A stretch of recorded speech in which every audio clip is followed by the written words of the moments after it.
സ്നേഹത്തോടെ ആമിനാസ് അടുക്കളയിലേക്ക് സ്വാഗതം. എല്ലാവർക്കും സുഖമാക്കുള്ളൊരു വിശ്വാസം. അപ്പോൾ ഇന്ന് ഞാൻ തയ്യാറാക്കുന്ന നല്ലൊരു ഒഴിച്ചു കറിയാണ്. അപ്പോൾ പല ആളുകൾക്കും വെണ്ടക്ക ഇഷ്ടമില്ലാത്തവരൊക്കെ ഉണ്ട്. അത് കാണിച്ചിട്ടുണ്ടെങ്കിൽ വെണ്ടക്ക ഇങ്ങനെ ഭയങ്കര വഴുവഴുപ്പ് അങ്ങനെയുള്ള വളരെയധികം ഇഷ്ടമില്ലാത്തവർ കുറേ പേരുണ്ട്. അപ്പോൾ അത് വളരെ സിമ്പിളായിട്ട് വളരെ ടേസ്റ്റിയിൽ എങ്ങനെയാണ് തയ്യാറാക്കുന്നത് എന്നുള്ളത് ഞാൻ കാണിച്ചു തരാം. അപ്പോൾ നേരെ കിച്ചണിലോട്ട് പോകാം. അപ്പോൾ അതിന് മുമ്പായിട്ട് എൻ്റെ വീഡിയോ ആദ്യമായിട്ടൊക്കെയാണെങ്കിൽ തീർച്ചയായിട്ടും നിങ്ങളൊന്ന് സബ്സ്ക്രൈബ് ചെയ്യാനും തൊട്ടാണെന്ന ബെല്ലൈക്കൻ ഓളൊക്കെ ഒന്ന് പ്രസ് ചെയ്യണം. അത് ഇഷ്ടപ്പെട്ടാലൊക്കെ ഒന്ന് ലൈക്കും കൂടെ അടിക്കാൻ മറന്നു പോകരുത്, ഷെയർ കൂടി ചെയ്തേക്കണം. നേരെ കിച്ചണിലോട്ട് പോയാലോ, വരും. അപ്പം ഞാനിവിടെ ഒരു ചട്ടി വെച്ചിട്ടുണ്ട്. നമുക്കൊന്ന് ഗ്യാസൊക്കെ ഒന്ന് കത്തിക്കാം. അപ്പോൾ ഗ്യാസ് കത്തിച്ചിട്ടുണ്ട്. ചട്ടി ഒന്ന് ചൂടായിട്ട് വരട്ടെ. അപ്പോൾ ചട്ടി ചൂടായിട്ടുണ്ട്. ഇതിലോട്ട് നമുക്ക് കുറച്ച് വെളിച്ചെണ്ണ ഒഴിച്ചു കൊടുക്കാം. വെളിച്ചെണ്ണ ഒന്ന് ഞാൻ ഈ ചട്ടി ഒന്ന് ചിറ്റിക്കട്ടെ കേട്ടോ. എല്ലായിടത്തേക്കും വെളിച്ചെണ്ണ ആവുമല്ലോ. അപ്പോൾ വെളിച്ചെണ്ണ ഒന്ന് ചൂടാവട്ടെ. അപ്പോൾ ഇതിലോട്ട് ഞാൻ കുറച്ച് ഒരു 3-4 കഷ്ണം വെണ്ടക്ക ഞാൻ ഇതുപോലെ അരിഞ്ഞതാണ്. ഇത് നമുക്ക് ഇതിലോട്ട് ഇട്ട് കൊടുക്കാം.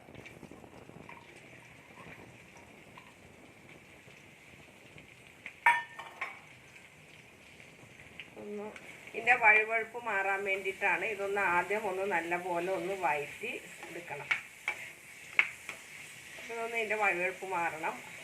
എന്നാലാണ് ഈ കറിക്ക് അതിൻ്റേതായ ടേസ്റ്റ് വരുള്ളൂ. അല്ലെങ്കിൽ ഇങ്ങനെ ആകെ ഇങ്ങനെ ഒരു കുഴഞ്ഞ പോലെ ആയിപ്പോവും. അത് വെണ്ടക്ക അങ്ങോട്ട് കുഴഞ്ഞ പോലെ ആയിപ്പോവും.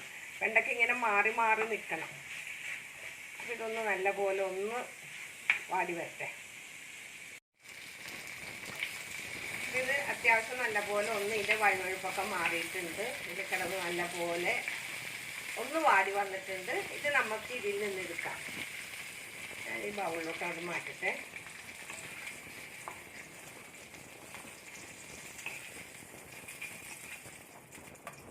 ഇവിടെ മാറ്റി വയ്ക്കാം. ഒരു ടീസ്പൂൺ വെളിച്ചെണ്ണ കൂടെ നമുക്ക് ഒഴിച്ചു കൊടുക്കണം. അത്രയും മതി, കുറച്ച് ഒഴിച്ചു കൊടുത്താൽ മതി. ഇതിലോട്ട് ഇതേ ഞാൻ ഒരു സവാള ഇതുപോലെ നീളത്തിൽ അരിഞ്ഞതാണ്. ഇത് നമുക്ക് ഇതിലോട്ട് ഇട്ട് കൊടുക്കാം. ഒറ്റ സവാള എടുത്തിട്ടുള്ളൂ.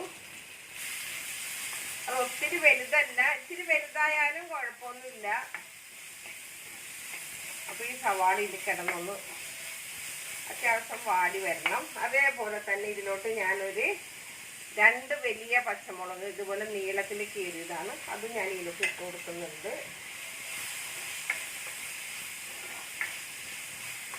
പിന്നെ ഇതിലോട്ട് ഇട്ട് കൊടുക്കുന്നത് ഒരു വലിയ പഴുത്ത തക്കാളി.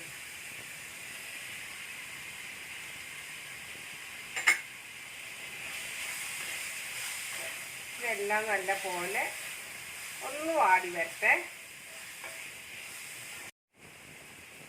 ഇതിലോട്ട് ഒരു 1/4 ടീസ്പൂണോളം മഞ്ഞൾപ്പൊടി ഇട്ട് കൊടുക്കുന്നുണ്ട്. കുറേ ഇട്ട് കൊടുക്കണ്ട, 1/4 ടീസ്പൂണോളം മഞ്ഞൾപ്പൊടി.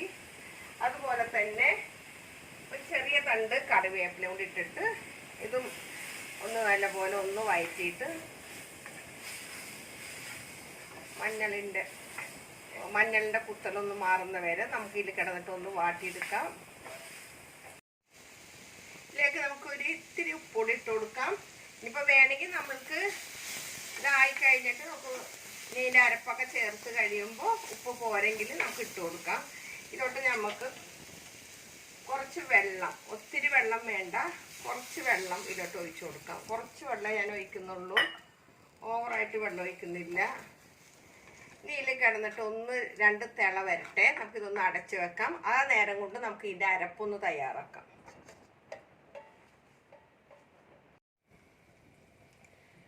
അപ്പോൾ നമ്മുടെ ഇത് നല്ലപോലെ തിളവനുണ്ട്. നല്ലപോലെ തിളച്ചിട്ടുണ്ടായിരുന്നു. ഞാൻ സിമ്മിലിട്ട് വെച്ചിരിക്കുകയാണ്. ഇതിലോട്ട് നമുക്ക് ഈ വാട്ടി വെച്ചിരിക്കുന്ന വെണ്ടക്കയും കൂടി ഇതിലോട്ട് ഇട്ട് കൊടുക്കാം. എന്നിട്ട് ഇതൊന്ന് എല്ലാം കൂടി ഒന്ന് കൂട്ടി യോജിപ്പിച്ചതിന് ശേഷം വീണ്ടും നമുക്കിത് സിമ്മിൽ തന്നെ കിടക്കട്ടെ. അതിൻ്റെ ഉള്ളിൽ നമുക്ക് ഇതിൻ്റെ അരപ്പൊക്കെ ഒന്ന് തയ്യാറാക്കാം. വീണ്ടും നമുക്കിതൊന്ന് അടച്ച് വയ്ക്കാം. അപ്പോൾ അതേ ഞാനൊരു മിക്സിയുടെ ജാർ എടുത്തിട്ടുണ്ട്. ഇതിലേക്ക് ഇത് കണ്ടില്ലേ, ഇതിലേക്ക് ഒരു ബൗള് തേങ്ങ, ഒരു ബൗളെന്ന് പറയുമ്പോൾ അരമുറി തേങ്ങ കേട്ടോ, ചെറിയ മുറി അരമുറി തേങ്ങ, ഒരു 1/4 ടീസ്പൂണോളം മഞ്ഞൾപ്പൊടി, അതേപോലെ തന്നെ ഇതിലോട്ട് ലേശം ഒരു പിഞ്ച് 1/4 ടീസ്പൂൺ നല്ല ജീരകം ഇട്ട് കൊടുക്കുന്നുണ്ട്. ഇനി നല്ല പോലെ ഞാനിതൊന്ന് അരച്ചിട്ട് വരട്ടെ. ലേശം വെള്ളം ഇതിൻ്റെ പാകത്തിനുള്ള വെള്ളം ചേർത്തിട്ട് ഞാനിതൊന്ന് അരച്ചിട്ട് വരട്ടെ. നമ്മളുടെ വെണ്ടക്കയൊക്കെ ഇട്ടിട്ട് ഇതിൻ്റെ വെള്ളമൊക്കെ നല്ലപോലെ ഒന്ന് ഇതായിട്ടുണ്ട്. വെണ്ടക്കയും കണ്ടില്ലേ ഉടഞ്ഞു പോവാണ്ട് നല്ല രീതിയിൽ തന്നെ വെണ്ടക്ക കിടക്കുന്നുണ്ട്. അപ്പോൾ ഞാനിവിടെ അരപ്പ് അരച്ചുകൊണ്ട് വന്നിട്ടുണ്ട്. അപ്പോൾ ഇതേ ഞാനിവിടെ മിക്സിയുടെ ജാറിൽ അരച്ചുകൊണ്ട് വന്നിട്ടുണ്ട്. അപ്പോൾ ഈ അരപ്പ് നമുക്കിത് ഇതിലോട്ടാണ്ട് ഒഴിച്ചു കൊടുക്കാം. കുറച്ച് വെള്ളം കൊണ്ട് എടുക്കട്ടെ. ഇതൊന്ന് ഇളക്കിയതിന് ശേഷം ഇത് ഒത്തിരി ഇങ്ങനെ ചാറ് വെള്ളം പോലെ അങ്ങോട്ട് ആക്കിയിട്ടല്ല, അത്യാവശ്യം നല്ലൊരു കുറുകനുള്ളൊരു കറിയാണ്. അപ്പോൾ ഇത് ഞാൻ മിക്സിയുടെ ജാറിലുള്ള വെള്ളം കൂടെ ഒഴിച്ചു കൊടുക്കുകയാണ്. ഇനി ഇതൊന്ന് ജസ്റ്റ് ഒന്ന് കൊമള വരണം. കാരണം തേങ്ങ ഇങ്ങനെ വെറുതെ ഇങ്ങനെ അരക്കുമ്പോൾ അല്ലെങ്കിൽ തേങ്ങ പിരിഞ്ഞു പോകും. അതുകൊണ്ടൊന്ന് ഇങ്ങനെ ഇളക്കി കൊടുത്തിട്ട് നമുക്ക് നല്ലപോലെ ഒന്ന് ചൂടായി ഒന്നിങ്ങനെ ഒരു കൊമള വന്നു കഴിയുമ്പോൾ നമുക്ക് ഇതിൻ്റെ ഗ്യാസ് ഓഫ് ചെയ്യാം. അപ്പോൾ അതേ ഇത് നല്ലപോലെ ഇങ്ങനെ കൊമളയൊക്കെ വരുന്നുണ്ട്. നല്ലപോലെ അരപ്പ് നല്ലപോലെ ചൂടായിട്ടുണ്ട്. അപ്പോൾ ഇങ്ങനെ തിളച്ചിങ്ങനെ പതിഞ്ഞ് തിളക്കേണ്ട കാര്യമില്ല. ഇതുപോലെ ഒഴിച്ചേറിയാണ് ഞാൻ തയ്യാറാക്കുന്നത്. അപ്പോൾ നല്ലപോലെയൊക്കെ ചൂടായി കണ്ട പല സ്ഥലങ്ങളിൽ ഇങ്ങനെ ബബിൾസ് വരുന്നുണ്ട്. നമുക്ക് ഇതിൻ്റെ ഗ്യാസ് അങ്ങോട്ട് ഓഫ് ചെയ്യാം. ഇനി ഇതിൻ്റെ വറവ് എന്തൊക്കെയാണെന്നുള്ളത് ഞാൻ കാണിച്ചു തരാം. അപ്പോൾ ഇവിടെ ഒരു ചട്ടി വെച്ചിട്ടുണ്ട്. ഗ്യാസൊക്കെ കത്തിച്ച് ഇതിലിട്ട് കുറച്ച് വെളിച്ചെണ്ണ ഒഴിക്കുന്നുള്ളൂ. ഈ വെളിച്ചെണ്ണ ഒന്ന് ചൂടായിട്ട് വരട്ടെ നല്ലപോലെ. ഇതിലോട്ട് നമുക്ക് കുറച്ച് ചുമന്നുള്ളി കനം കുറഞ്ഞ രീതിയിൽ ഞാൻ അരിഞ്ഞെടുത്തതാണ്. അത് നല്ലപോലെ ഒന്ന് ഒപ്പിച്ചെടുക്കണം.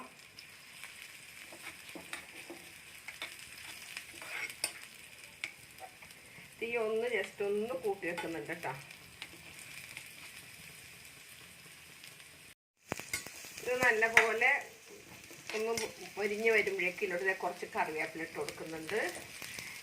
കറിവേപ്പിലയും നല്ലപോലെ ഒന്ന് വാടി വരുമ്പോൾ ഇതിലോട്ട് ഞാനൊരു ചെറിയ 2 വറ്റൽമുളക് ഇതുപോലെ കീറിയതാണ്. ഇതുകൂടെ അതിട്ട് കൊടുക്കാം. ഇതെല്ലാം ഒന്ന് നല്ലപോലെ ഒന്ന് മൂത്ത് വരട്ടെ. നല്ലൊരു ഗോൾഡൻ കളറായിട്ട് വരണം ഈ ഉള്ളി. അപ്പോൾ ഞാനിത് ഗ്യാസാണ് ഓഫ് ചെയ്യാണ്. അപ്പോൾ നല്ലപോലെ ഇത് ഗോൾഡൻ കളറായിട്ടുണ്ട്. ഇനിയിപ്പോൾ നമുക്ക് ഈ വറവ് ഇതിലോട്ട് അങ്ങോട്ട് ഒഴിച്ചു കൊടുക്കാം.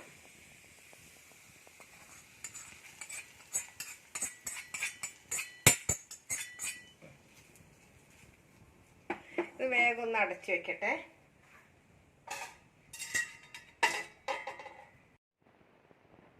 അപ്പം നമ്മളുടെ കറി ഇവിടെ സൂപ്പറായിട്ടിരിക്കുന്നുണ്ട്. കണ്ടില്ലേ, ഇതുപോലെ നല്ല കുഴമ്പ് പരുവത്തിലാണ് ഞാൻ തയ്യാറാക്കിയിരിക്കുന്നത്.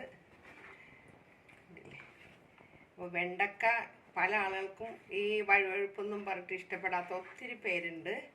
അപ്പോൾ അവർക്കൊക്കെ വേണ്ടിയിട്ടാണ് ഇത് തയ്യാറാക്കിയിരിക്കുന്നത്. തീർച്ചയായിട്ടും നിങ്ങൾ ഇതുപോലെ ഒരു പ്രാവശ്യമെങ്കിലും തയ്യാറാക്കി നോക്കിയിട്ട് അഭിപ്രായങ്ങളെല്ലാം നിങ്ങൾ കമൻറ്റ് ബോക്സിൽ ഇടാൻ മറക്കരുത്.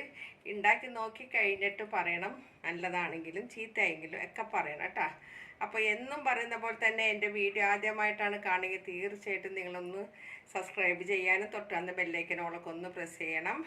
ഇഷ്ടപ്പെട്ടാൽ ഒന്ന് ഷെയർ കൂടി ചെയ്തേക്കണോട്ടോ എൻ്റെ മക്കളെ. അപ്പോൾ ഒരിക്കൽ കൂടെ നിങ്ങളോട് എല്ലാവരും നന്ദി പറയുന്നത് നിങ്ങളുടെ സ്വന്തം മാമിന താത്ത. Okay bye, thank you.